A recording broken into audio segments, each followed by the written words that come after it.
Welcome to the May edition of Northeast Journal. I'm your host, Joe Cullen. Coming up in the next half hour, we'll eat some sweet treats in downtown North St. Paul. We'll meet an Oakdale resident who is an expert on professional wrestling, and we'll learn about a printing company that's on a mission. All that and more is straight ahead on Northeast Journal.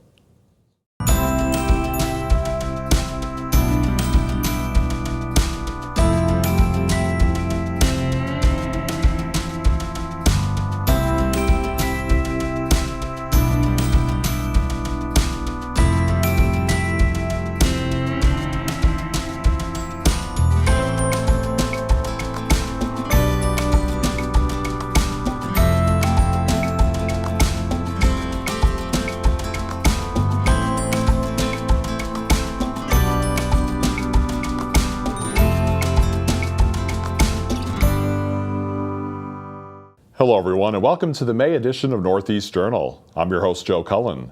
Every month on Northeast Journal we give you an inside look at the people and places that make up the northeast section of the Twin Cities. Last year we brought you the story of Luv Ice Cream, located in downtown North St. Paul. At that time this delicious sugar-free ice cream was being sold in stores and a cafe was under construction. Well, they're now open for business and we stopped in to have a look. Here's the scoop. You never know totally what you're going to find here, but it'll always be interesting. That's how Susanna Garodisher describes the Luv Ice Cream shop. Susanna and her husband Ilya are the owners and creators of Luv Ice Cream. They started by selling their products to retailers, and this past June opened an ice cream cafe in downtown North St. Paul. Susanna tells us about their products. We have our no sugar added and sugar-free frozen dessert line. We make organic milk and cream based ice creams. And when I say no sugar added and sugar-free, in an ice cream in one serving, which is a half a cup roughly, there are 2 grams of sugar from the lactose in a cow. So that's why we can't call it sugar-free. But we didn't put that in there, the cow did. We do have some nice creams, which are our vegan non-dairy line made with coconut milk, and our sorbets, which are water-based. Some of those flavors are naturally totally sugar-free because there are no naturally occurring sugars. Our chocolate bar line also that we make right here from scratch. We now have 15 flavors of chocolate bars. Can I try this? That's it. The cafe has plenty of space for relaxing with some ice cream or coffee. The Garodishers are also hosting lectures on how they make their products. It's a dream come true for this husband and wife team who want to supply healthy treats for the North St. Paul area. This entire retail venture up front it's an outlet for our wholesale products. It's a place where the community can come and have a cup of coffee and a scoop of ice cream with their grandchildren or with their friends. But also it is kind of a playground for us, so to speak, because we are developing a model to franchise. So we'll try different things. We'll, different flavors of ice cream, different concepts, different special events. This is one big kind of experiment for us up front to hopefully eventually franchise our model so that there are sugar-free Luv cafes nationwide. We want to take the world. This place is awesome. The Luv Ice Cream shop is located at 2587 East 7th Avenue in downtown North St. Paul. An online printing company based out of White Bear Lake is in business for more than a profit. Print for Change invests 50% of their profits to help women and children living in extreme poverty. Producer Mary Klein has the story. Kind of a crazy thing, but fun. It's just a fun thing to give back to, and it's not all about us. The need to give back seems a natural fit for this group. Our tax guys on it. Cool. Working together collaboratively yet informally in a home office in Grant, this small team is making big hopes and big dreams come true. Since 2009, With husband and wife Jim and Pam Rickard running daily operations, Print for Change is a local company with a global cause. They donate 50% of their profits to the people of Haiti, and they believe in giving a hand up, not out, promoting sustainable change on a grassroots level. As we've grown and we're getting deeper into these communities where we're working and serving, it's like we really want to be creating opportunities and jobs for these people so that it's giving them dignity. We're not just giving them free food. Print for Change was started by White Bear Lake native Jeff Gasick in 2009, a way to help fund his nonprofit missions organization, Healing for Haiti. The nonprofit travels to Haiti, one of the poorest countries in the world, providing them with meals, clean water, and most of all, hope. If it prints, we do it. And what's cool to say when you print with Print for Change is, hey, I was able to make a difference today. Print for Change's business model relies on partnerships. In fact, their clients are their partners, and clients, including this group, travel often to Haiti, driven to make a difference. You know, we're an hour and 20-minute flight from Miami, and so here's the richest country in the world, that close to one of the poorest countries in the world. And it's like, well, who is your neighbor? How do you take care of your neighbor? And it's a hard thing to turn your back on once you've seen it. Rickard says despite Haiti's extreme poverty, they're very joyful people and very grateful for the organization, which has built a church, a commercial bakery, and has provided jobs. Merci un peu is thank you very much. They will tell you that all the time. The group says the trips are life-changing and inspires them to do more for people living on less than the cost of a cup of coffee. Having that kind of a perspective, having the perspective that Haiti has given me is, you can't put a price on that.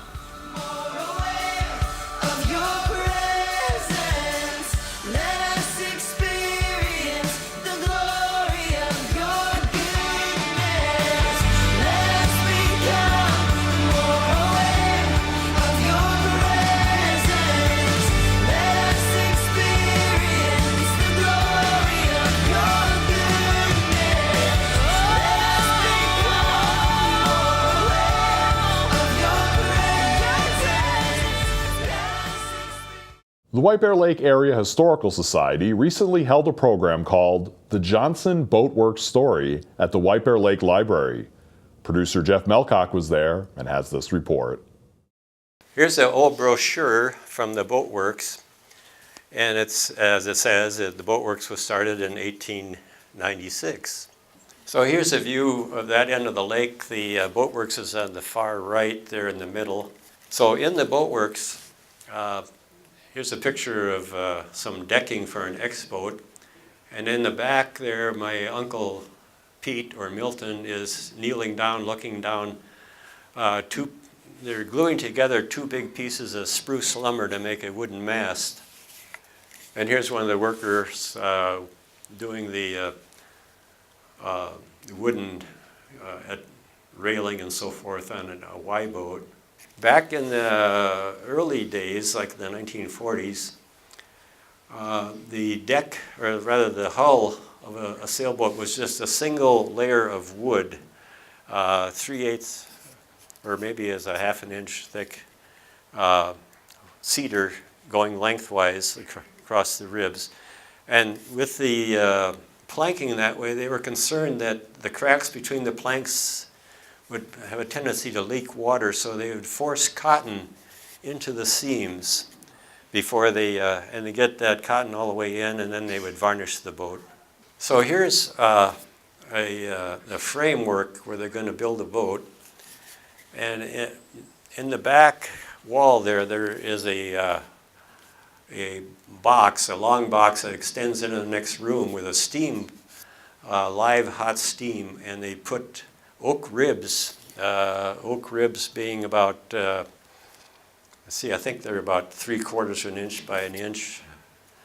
And they'd get them really hot in that steam box, and then they could bend them over the mold here very easily, and then nail them at a stringer on the sides. In the late 1970s, they stopped building wooden boats, so they took some pictures here. We'll show you how the boats are built. And in the middle there is the mold that has all the oak ribs bent in place. And then the boats are now double planked, so they have a 1/8 inch cedar planks diagonally across those oak ribs. And then over that, they would put 3/8 inch thick white cedar lengthwise. Here they've lifted the hull off of the mold and turned it right side up. Here's a picture about 1950 of boats being launched for a regatta on White Bear. This is the dock in front of the boatworks. And this is a more modern 1980, and you can still see there a lot of the boats are anchored out in the water. It's time for a short break. When we come back, we'll meet an Oakdale resident who is an expert on professional wrestling.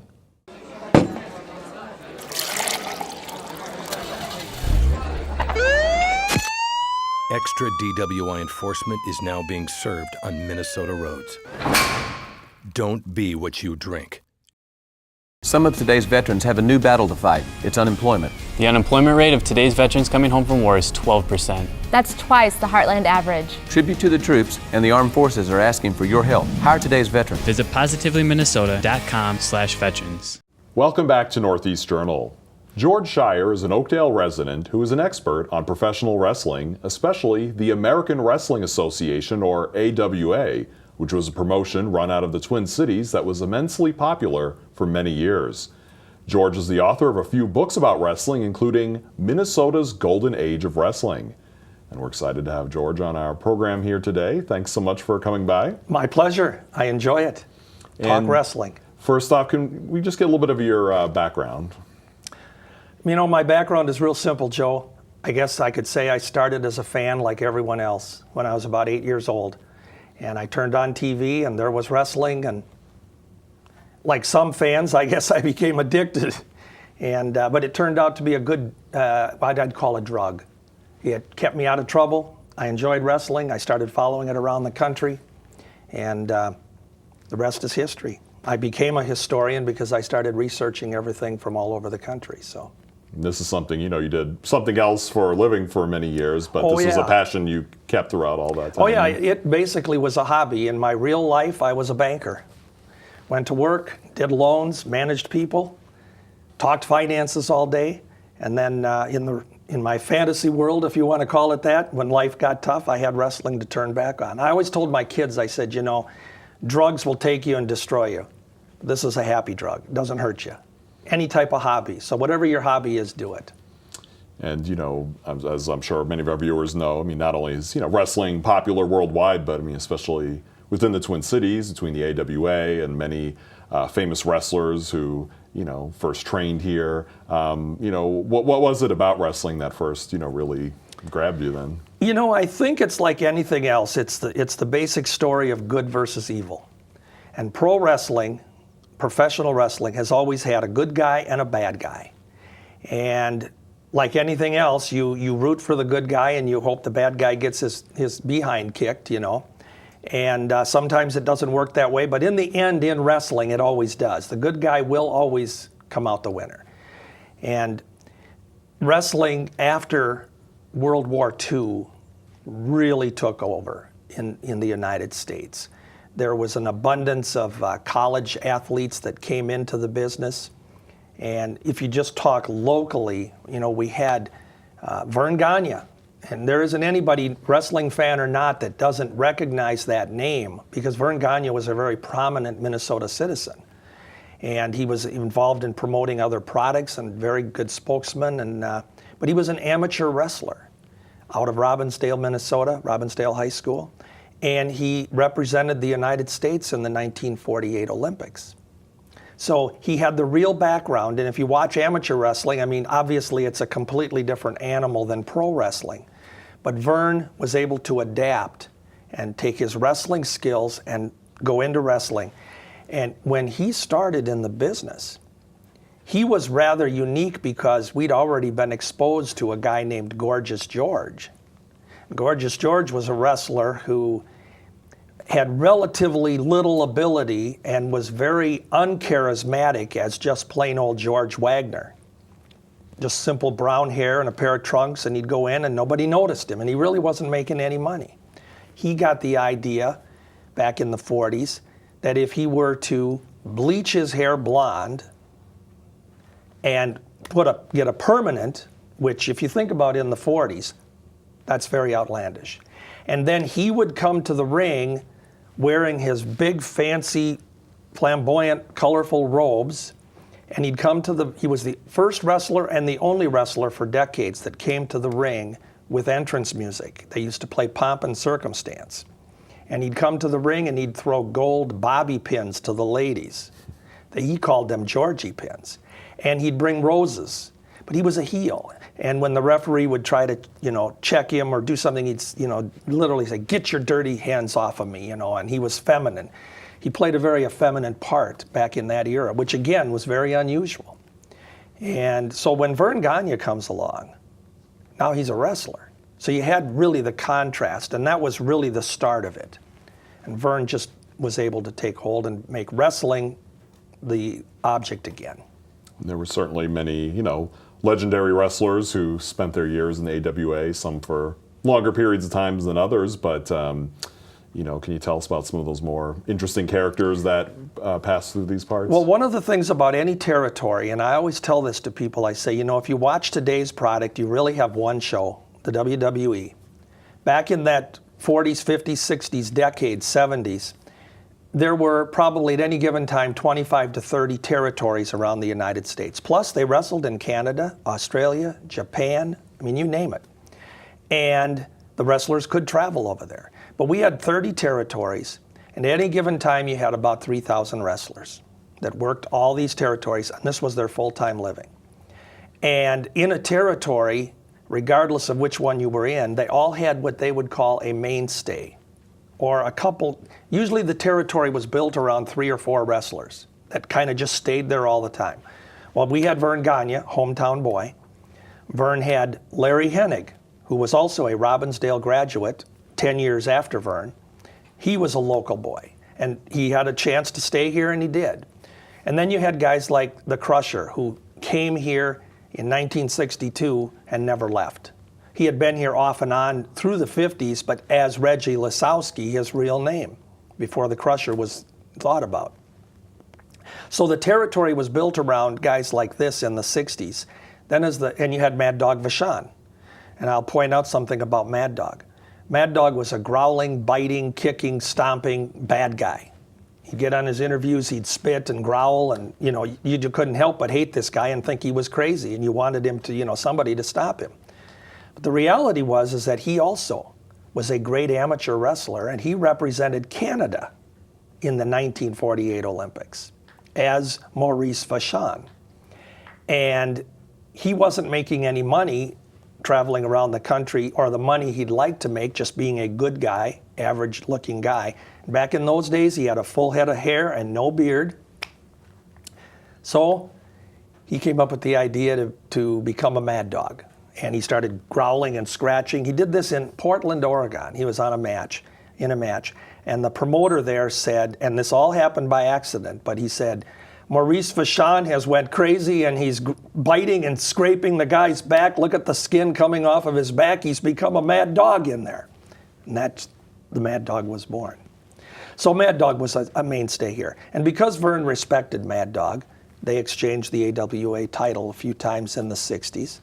And that's the way it worked. So there was your mainstays. Sure, and then, later on, even into the early 80s, Hulk Hogan passed through here. You had many legendary Well, people. one of the things about the territory system is that obviously you had your 3 or 4 or 5 mainstays that usually the territory was built around. But you always had guys coming and going. Because you always needed bigger challengers and new challengers. And, in 1970, Nick Bockwinkel came in. Now, he also was an excellent actual wrestler with a good background. And Vern trusted him, and eventually he took Vern's title from him in 1975. And Nick Bockwinkel was, as he played the part of a cocky, arrogant, very looking down on people type attitude. And if you listen to his interviews, he didn't do what the Mad Dog did on his interviews, where he'd growl and snarl and, not make any sense sometimes. But he was very low key, and he'd put people down. He'd tell people that the fans that they were 8 to 5 White Sox lifers and a bunch of ham and eggers, don't talk to me type thing. And the arrogance is what they hated about him. But that was his persona, but he was a good wrestler. And Vern put the title on him and this is something that I do explain in my book, that, you know, wrestling, bottom line, was presented as a sport. Always. In that era, those guys would literally go to their grave before they'd admit to you that the matches were fake. They hated that word. And truth be told, Joe, the matches were not fake. They were predetermined. But what went on in the ring, the guys had to work it out and take care of each other so they didn't get hurt doing it. And logically, you know, you take Mad Dog and Vern Gagne, two opposites. If Vern were to really hurt Mad Dog, well, there goes future tickets. There goes future sales. If Mad Dog were to hurt Vern, there goes his meal ticket. So they took care of each other. They worked out what they were going to do. But the endings were predetermined for a very specific reason. Just like your favorite TV show, they want you to tune in next week or next month, come to the auditorium again. And that was something Vern Gagne told to me back in the early 80s. He said, you know, our job on TV is to get them to run to the box office and buy a ticket. But once we get them in the auditorium, we've got to give them a reason to come back next month or next week, whenever the next card is. And that's what it's all about. So you get them there, and you got to. Definitely, and we're already running short on time, so I don't want to neglect to mention your books. You got, I think, at least 3 of them out so far. You have another one coming out soon. Can you tell us, this one you're holding right here is the Minnesota's Golden Age of Wrestling. Minnesota's Golden Age of Wrestling, and you notice it says From Vern Gagne to the Road Warriors. The reason that subtitle is there is the Road Warriors were the last major big team before the AWA went out of business in 1990. But this is published by the Minnesota Historical Society Press, the Minnesota History Center in St. Paul. And the book basically is a chronological look through all of the many, many wrestlers that came through the territory. Minneapolis was a territory, even though it ran all over the upper Midwest. They called it the Minneapolis Territory. And Vern Gagne was the head of the company. A lot of fans didn't know that back in the day. He was behind the scenes. He'd held the title and he'd wrestle, but nobody knew he was really pulling the strings along with Wally Carbo. And this book is available, obviously, at all major bookstores. And you can get it on Amazon.com, or you can go to the History Center itself. They do have it in their bookstore. And on the cover, you'll see this guy right here is the Crusher, a very young Crusher. And when we were talking about how wrestling was predetermined, I like to use that picture as an example, because if you watch the picture, you'll see that Moose Evans, his opponent, is actually holding Crusher, and Crusher is holding Moose. And you'll see Crusher's leg right here, which appears to be in the air. The Crusher is actually propelling himself. Moose isn't throwing him. And they work together by holding on to each other, so when the Crusher is slammed, it still hurts, as Nick Bockwinkel used to say, but he doesn't get hurt. Mm-hmm. And that's the way it works. Oh, very interesting. And then you also have a couple other books too, right? I do. I started to put all of the, because the AWA was such a big territory, I started to put every match, every card, every wrestler that came through with all the little tidbits of the inside information, who they were in a previous territory, or when they worked under a mask, or how they ended up coming to the territory, how come they left the territory, and the promoters told you they were injured, but the reality was they were just going to a different territory. And sometimes when they were injured, they'd be out of action for a while and then come back with a revenge match, against whoever injured them. And I will share a story with you. One time, the older fans will remember a masked wrestler named Dr. X. Dr. X came back here after a year's absence, and he needed to have knee surgery. And so they worked out an angle on TV where Ray the Crippler Stevens was going to come off the top rope onto the Dr. X's leg and break his leg. And it's on YouTube. You can find this match on YouTube where the doc, his leg is all tangled up in there, and Stevens comes off on it, and he takes the ring bell and he smashes it and Doc is carried away. He's out of action with a broken leg. Well, there was no broken leg, but it gave Doc a chance to get his surgery done, and then 2 months later he came back and he's got this huge revenge series of matches with Ray Stevens. And that's how they did it. That's fascinating. Well, unfortunately, we're out of time, but hopefully we'll have you back on again in the near future. I'm sure there's a lot more we can get into. And again, if people want to get your books at any bookstore or the History Center or online retailers, and it's certainly been a pleasure having you on, and hopefully we'll talk to you again soon. You will. I always enjoy talking wrestling, and I do have the new book coming out, so maybe we can chat again. That'd be great. Thank you, definitely. Joe. Thank you. Appreciate it. And it's time for another short break. We'll be right back with more of Northeast Journal in just a minute. Heroes come from small towns. Many of our heroes coming home from wars in Iraq and Afghanistan have a new battle: unemployment. Hello, I'm Rocky Lynn. I'm Sergeant Dejan Farrell. And I'm Captain Ron Jarvie. The unemployment rate for today's veteran is 12%. That's twice the average of others living here in the Heartland. This year, tribute to the troops, the armed forces, and members of the Upper Midwest ME chapter are asking you to help. Hire today's veteran. To hire today's veteran, visit positivelyminnesota.com/veterans. Welcome back to Northeast Journal. State-of-the-art graphics and signage are being produced right in our area at Image 360. Here's a look at this Oakdale area business. Image 360 is a progressive model for signs, graphics, displays, and print collateral promotional materials. We don't model a traditional print shop or a traditional sign and graphic shop. We're a lot more collaborative and project management oriented. We work very closely with our clients to find solutions that meet their budgets and make use of the space that they have to really showcase their businesses. Today we're working on signage and graphics for a new exercise facility, a new CrossFit facility. We're wrapping a food truck today. Right now we're printing some banners for Health East. We're working on some graphics for the outside of an office building. Every day is different, and that's kind of what makes it fun. You know, our job is to really make sure that a business gets their message across to their clients, and that they, put their best foot forward, that they can communicate what it is that they do, so that they can, in turn, sell the most products that they have to their clients. So we really view ourselves as part of their marketing team. I think people are always very surprised at the breadth of what we can do and what we can produce here. It's all very different. So if you say I've got this problem and I need a solution to resolve it, we're going to find a way to make that happen. We're just about out of time. First, though, I want to let you know that our organization here has gone through some rebranding. Up until now, you knew us as the Government Television Network, or GTN. We're now known as Suburban Community Channels, or SCC. You'll still get the same great programming, just under a new name.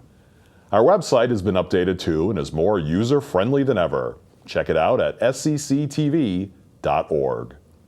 That's all we have time for. Thanks for tuning in, and join us again next month for another edition of Northeast Journal. We leave you this time with some sights from the recent mystery egg hunt at the Discovery Center in Oakdale.